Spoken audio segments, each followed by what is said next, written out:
Imagine staring into the abyss of space, listening to the cosmic silence that has stretched for billions of years, until, one day, something breaks it. A signal. Faint, distant, desperate. A distress call from an alien civilization teetering, on the edge of extinction. What would we do? Would humanity reach out, offering a hand to a species we've never met? Or would we hesitate, fearing the unknown? The answer wasn't just unexpected, it was unthinkable. For decades, scientists have scanned the sky, searching for any sign that we are not alone. But space is vast, so vast that even the most optimistic among us feared we would never hear a reply. Then, against all odds, it happened. A highly structured radio transmission appeared in the data of deep space observatories, originating from a star system 72 light-years away. Unlike the random bursts of cosmic radiation or the natural hum of pulsars, this signal was different. It carried patterns, complex, deliberate, and unmistakably artificial.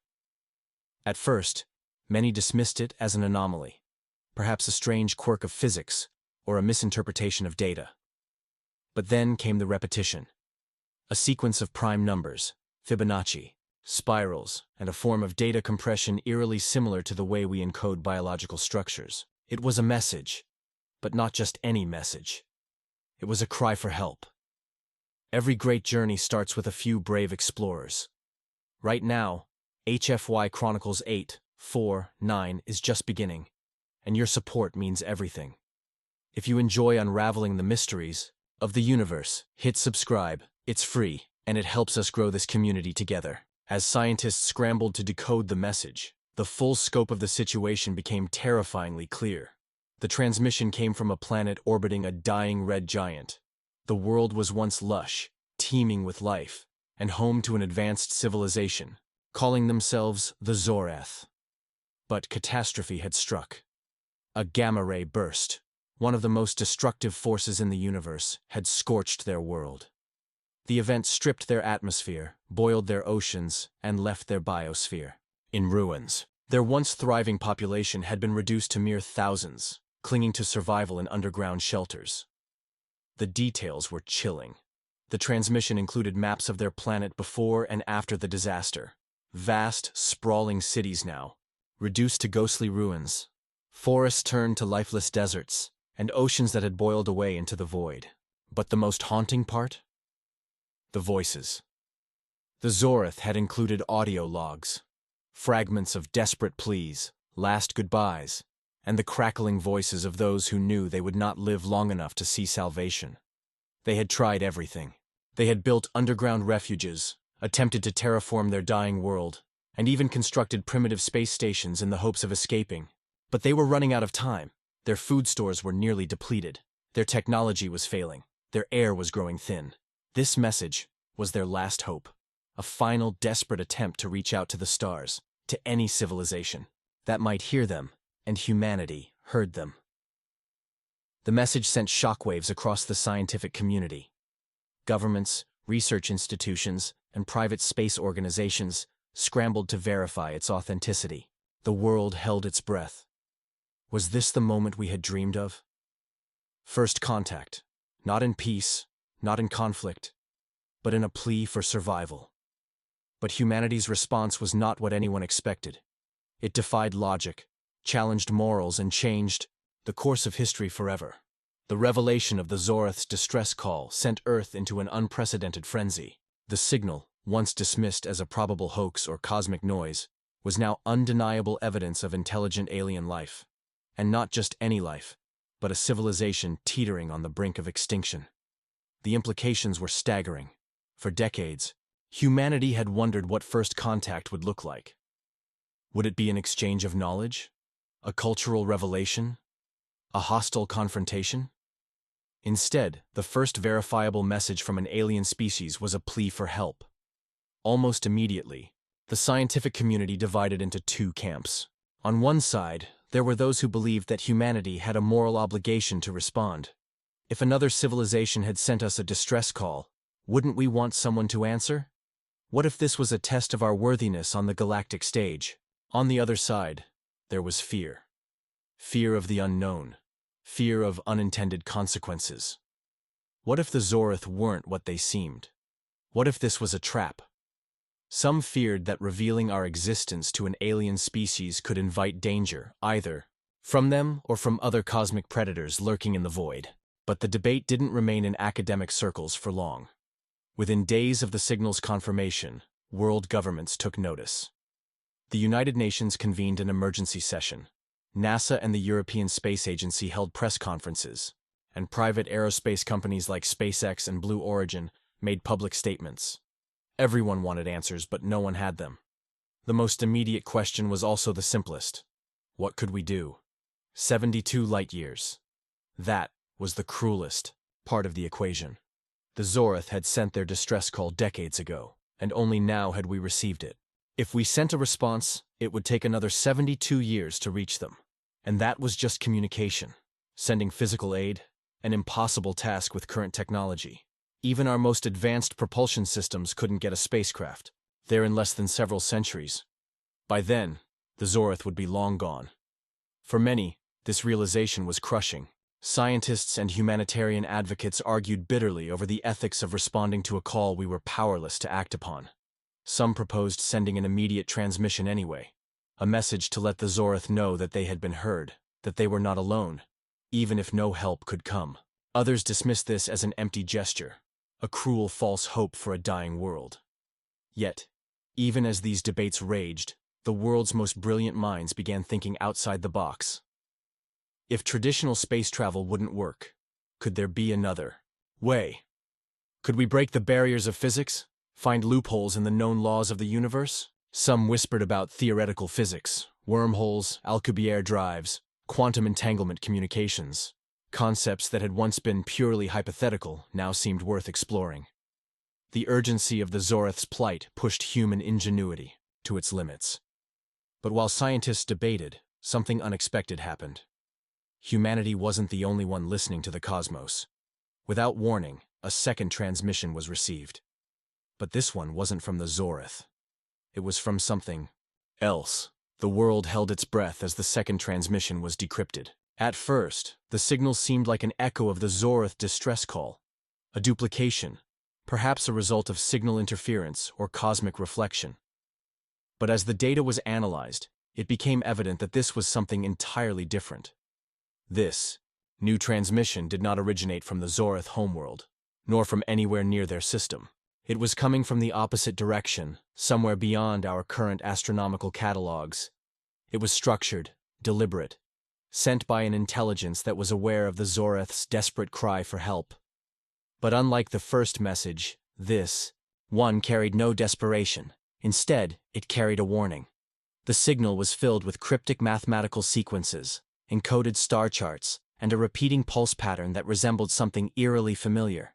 Ancient Earth distress codes, akin to the SOS signals we once used in maritime emergencies. But then, in the midst of the complex structure, one line of data was unmistakable, a direct response to the Zorth message. Do not interfere. The implications were terrifying. If the Zorth's distress call had been picked up by another intelligence, one that was capable of responding before we even had the chance, who were they? More importantly, why did they not want us to intervene? Governments worldwide went into an immediate state of crisis. The question that had haunted science fiction for generations was no longer fiction. There was more than one alien intelligence in the universe, and at least one of them was watching. Was this an advanced civilization acting as cosmic guardians, ensuring no one tampered with the natural order? Or was this something darker, an empire that maintained control over the galaxy by letting civilizations die when they reached a breaking point? Speculations exploded. Some scientists hypothesized that the Zorth were victims of an interstellar power struggle, that they had been wiped out not by a natural catastrophe but by something far worse. Others argued that the warning was benevolent, that whatever had responded to us knew that intervening could have unforeseen consequences, that helping the Zorth might doom both them and us. Theories ranged from galactic law enforcers to predatory warlords who allowed civilizations to collapse for their own sinister reasons. The signal's source was traced to a region of space that had long been a mystery to astronomers. A sector shrouded in unusual radiation patterns and gravitational anomalies. The area had been dismissed as a dead zone, a place where no habitable worlds should exist, and yet the signal had come from there. With tensions mounting, the UN established a classified task force of scientists, strategists, and linguists to analyze the message further. Could it be a bluff? A trick to dissuade us from making contact? Or was it something even stranger, an automated warning from a civilization long extinct? As this crisis unfolded, private organizations and rogue scientific groups refused to stay idle. Underground think tanks began working on ways to circumvent the 72-year delay in communication. A radical idea emerged, an experiment that, if successful, could allow for an instantaneous reply: quantum entanglement. If particles could be linked across vast distances, communicating instantaneously despite the light years between them, then perhaps there was a way to send a message back to the Zorith, or even to the unknown civilization that had warned us. Theoretically, quantum entangled communication could allow us to respond in real time. But there was a catch. The experiment required an existing entangled connection on the other side. In other words, the only way for this to work was if the Zorith, or their unknown observers, had already developed quantum communication and had a linked particle waiting for a signal. The gamble was immense, but so was the desperation. If the Zorith were still alive, they needed to know they weren't alone. If the warning was a threat, humanity needed to find out what kind of power it was dealing with. The decision was made, a quantum signal was sent, and within seconds, far, faster than should have been possible, a reply came through. It was not from the Zorith. The room fell silent as the decoded message appeared on the screen. Unlike the first two transmissions, this one was eerily concise. A single phrase repeated in perfect binary sequences. You were not meant to hear this. The implication sent a chill through every scientist, military officer, and world leader monitoring the situation. This was no simple distress signal. This was no random plea lost in the void. Humanity had eavesdropped on a conversation it was never meant to be a part of. The message raised more questions than answers. Who had sent it? Why had they responded so quickly when no other species had acknowledged Earth's existence before? And most unsettling of all, how had they intercepted our quantum transmissions so effortlessly? Theoretically, quantum entanglement meant that only a designated recipient should be able to receive the message. The fact that something else had intercepted it meant one of two things. Either the unknown civilization had access to all quantum-linked communication channels in this part of the galaxy, or they had technology beyond our comprehension. And then, before Earth could react, the quantum link surged again. Another message came through, but this time it wasn't words. It was an image, a planetary system. But not just any system. It was the Zorith homeworld. The image was grainy, distorted, as if it had been taken through layers of cosmic interference. At first glance, the planet seemed intact, but as the data refined, the horrifying reality became clear. The world was dead. Not in the way a planet naturally decays over eons. No, this was different. There were signs of impact craters, surface-wide, fires, deep scars in the crust that could only have been caused by orbital bombardments. The Zorith homeworld had been obliterated. The room erupted into chaos. The implications were staggering. Had the Zorith called for help because they were under attack? Had their cries gone unanswered for so long that their civilization had already been wiped from existence? And worst of all, who had done this? The unknown civilization that had sent the warning? Or something even worse? With trembling hands, Earth's top scientists and analysts worked to extract more data from the image. By measuring the residual radiation signatures, they estimated that the destruction of the Zorith homeworld had occurred roughly 50 years ago. Long after they had sent their distress call, but still decades before humanity had received it. This meant that if any Zorith had survived, they would have been wandering the stars as refugees, lost and without a home for half a century. A terrifying realization sank in. If any Zorith still lived, they might not even know what had become of their homeworld. The team debated their next move. With our technology, we could send another quantum message, but to whom? The Zorith, if they even remained? The unknown civilization that had warned us? Or did we dare push further and try to contact whoever had destroyed the Zorith homeworld? And then, before a decision could be made, something impossible happened. A new signal appeared. Not from deep space, not from a distant star system, but from inside our own solar system. It was weak, fragmented, as if the sender had barely enough power to transmit. But it was undeniably real. Humanity was no longer just listening to the cosmos. Something, someone, was already here.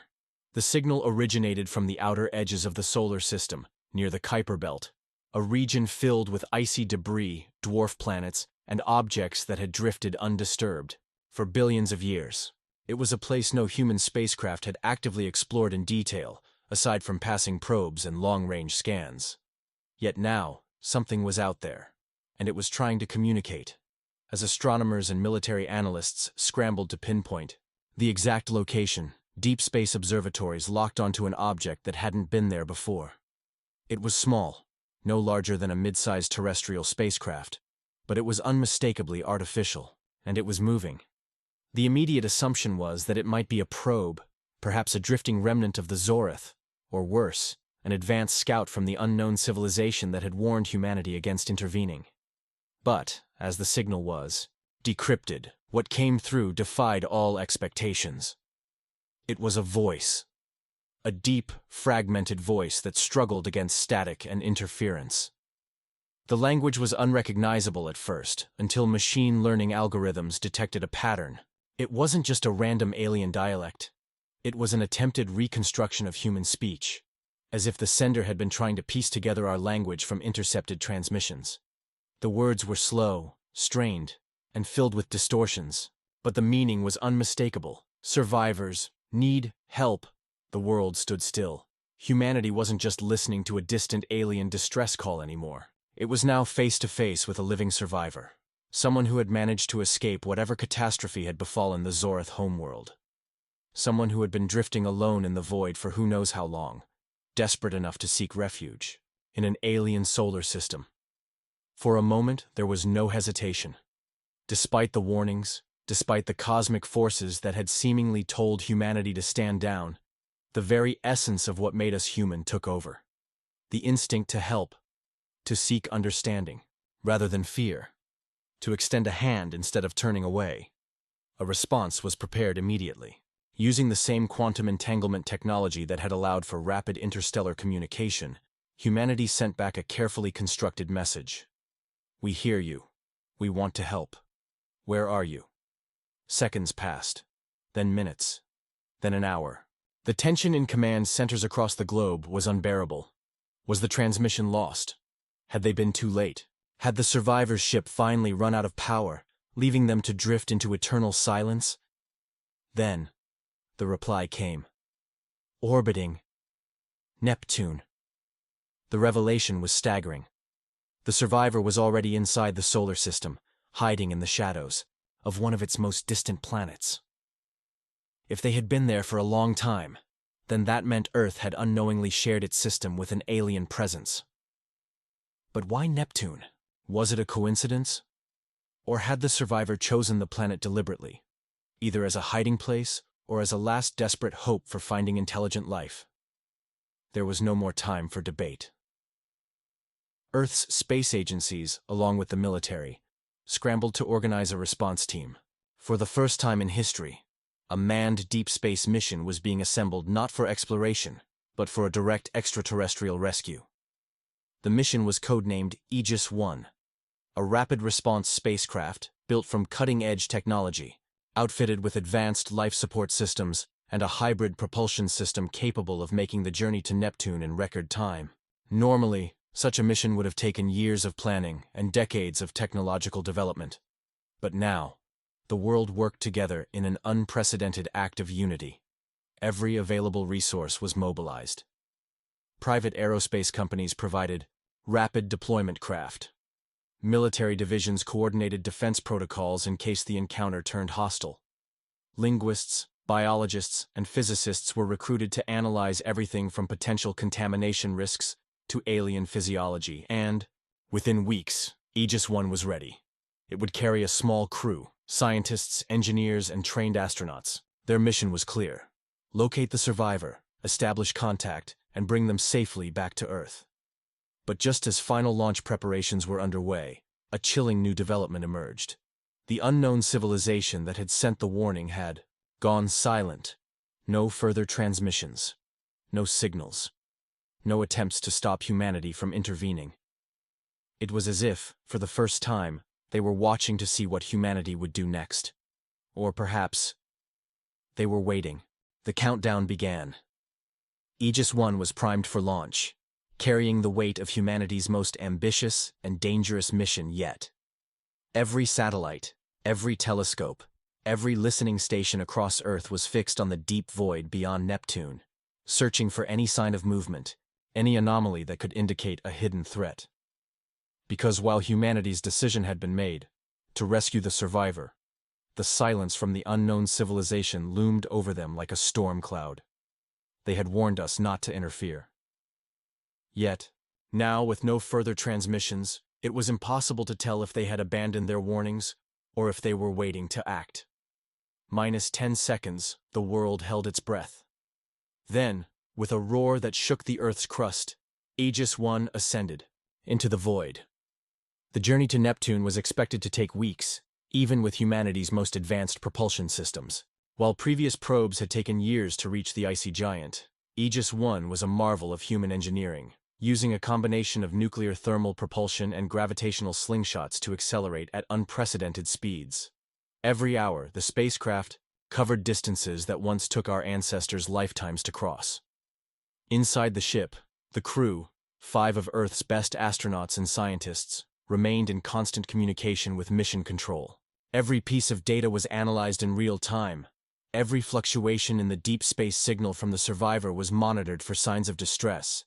And then, on the 12th day, they saw it. Floating in the darkness, barely distinguishable from the surrounding void, was an object that defied conventional classification. It was a ship, if one could call it that. The vessel was ancient, battered by time and cosmic radiation. Its hull was scarred with deep gashes, some of which appeared to be from weapons fire. Entire sections were missing, exposing what looked like intricate, almost organic-like structures beneath its outer plating. The ship had no discernible thrusters, no visible energy signatures, and yet, it was still drifting with purpose. The crew of Aegis 1 was silent. Even after all their training, all their preparation, nothing could have prepared them for this. The closer they got, the more details became visible. The ship bore markings, patterns carved into its surface, possibly a language, possibly something else entirely. Some areas of the hull were covered in what looked like crystalline growths, pulsating dimly as if they were alive. It was clear this ship wasn't just old, it was dying.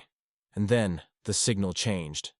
The garbled transmissions that had guided them here condensed into a single, unmistakable word: help. For the first time, they could hear the desperation not through static, but as a voice that sounded weak, strained, yet undeniably intelligent. The crew sprang into action, running life support calculations, evaluating docking possibilities. But one concern loomed above all else.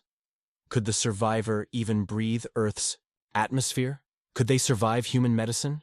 What if opening that ship meant exposing Earth to an unknown pathogen? And then, before the crew could proceed, another message arrived. But this one was not from the survivor. It came from deep space. It was the unknown civilization. We warned you. And at that moment, long-range sensors detected something approaching from the outer system. Something big. Something fast. And it was coming straight. For them, alarms blared inside Aegis 1 as the ship's sensors struggled to make sense of the incoming object. It was massive, far larger than any human spacecraft ever built. It was moving with precision, not like a drifting hunk of debris, but with the controlled intent of something alive, or piloted. The transmission from the unknown civilization repeated. We warned you. It was not an attack, at least not yet. No weapons were fired. No hostile maneuvers were made. It was as if the unknown force was waiting, observing, giving humanity one final chance to turn back.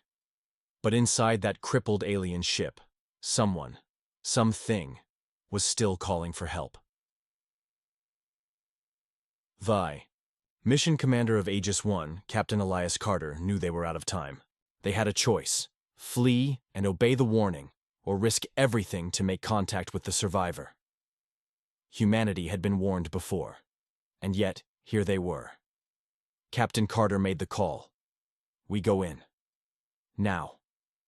Using a rapid approach maneuver, Aegis 1 synchronized its velocity with the alien vessel. The docking clamps extended, anchoring the two ships together. The team suited up, sealed in their exosuits, carrying emergency medkits, translation software, and scanning equipment. If they encountered something dangerous, they had exactly 60 seconds to retreat before disengaging. The hatch hissed open. A dark corridor stretched before them, walls lined with intricate, twisting structures that looked half technology, half biology. The ship's atmosphere was thin, but breathable, although the air had an odd metallic scent as if laced with something unnatural. Then they saw it. A figure slumped against the far wall, barely moving. It was humanoid, but not human. Its skin was a deep obsidian, faintly reflective, like polished stone. Its limbs were long and sinewy, its face partially concealed by a shattered visor that had once been part of a sleek, form-fitting helmet. A pair of deep-set, luminescent eyes flickered weakly beneath the cracks. The creature looked up at them, and in a voice barely above a whisper it spoke in broken English. You came. The medical officer, Dr. Avery Lang, rushed forward. Scanners lit up with biological data. This being was in critical condition. Low oxygen levels, multiple fractures, severe malnutrition. They had been here for a long time. Too long. We need to get them out of here, now, Dr. Lang urged, prepping an emergency oxygen supply. But then the ship shook. The aliens' eyes widened in terror. With the last of their strength, they gripped Captain Carter's arm, their voice filled with desperate urgency. They are coming. Outside, the massive object that had been approaching was now fully visible on the ship's external cameras. It wasn't a ship. It was a fleet. Countless vessels, sleek and angular, emerged from the void, each one bearing the same markings as the civilization that had warned humanity to stay away. And they weren't alone. Something else moved in the darkness. Something colossal. A shadow loomed behind the approaching ships, its form obscured by distance. But even at this range, its sheer size defied comprehension. It was not a ship. It was not a fleet. It was something else entirely. A remnant of a forgotten war? A cosmic leviathan awakened by humanity's meddling, or the very thing that had driven the Zorith to extinction? The transmission came again. Final warning. Leave now, or be erased. The crew of Aegis 1 exchanged glances. The situation had escalated beyond anything they had prepared for. But the choice had already been made. They would not abandon the survivor. Brace for emergency extraction, Captain Carter commanded. Within seconds, the team hauled the wounded alien onto a stretcher, securing them within Aegis 1's airlock. The docking clamps released. Thrusters fired. The ship veered away just as the first energy signatures spiked. On the approaching vessels, were they about to be fired upon? A moment of silence. A hesitation. Then, without warning, one of the alien ships broke formation and attacked its own fleet. A betrayal? A misunderstanding? Or something else entirely? The unknown fleet hesitated. For a brief moment, they did not pursue. It was all the time humanity needed. Aegis 1 ignited its main engines, slingshotting around Neptune's gravity well, propelling itself toward Earth at maximum speed. As they fled, one last transmission crackled through their comms. It was from the survivor. I tried to stop them, but they are afraid of you. They fear what you are becoming. The crew sat in stunned silence. What did that mean? Who was really being protected? The unknown civilization? Or humanity itself? And most terrifying of all, if these ancient forces feared what humanity could become, what did they know about our future that we didn't? The question would haunt Earth for generations to come. But for now, the war was not today. Humanity had made its choice, and whatever came next they would be ready.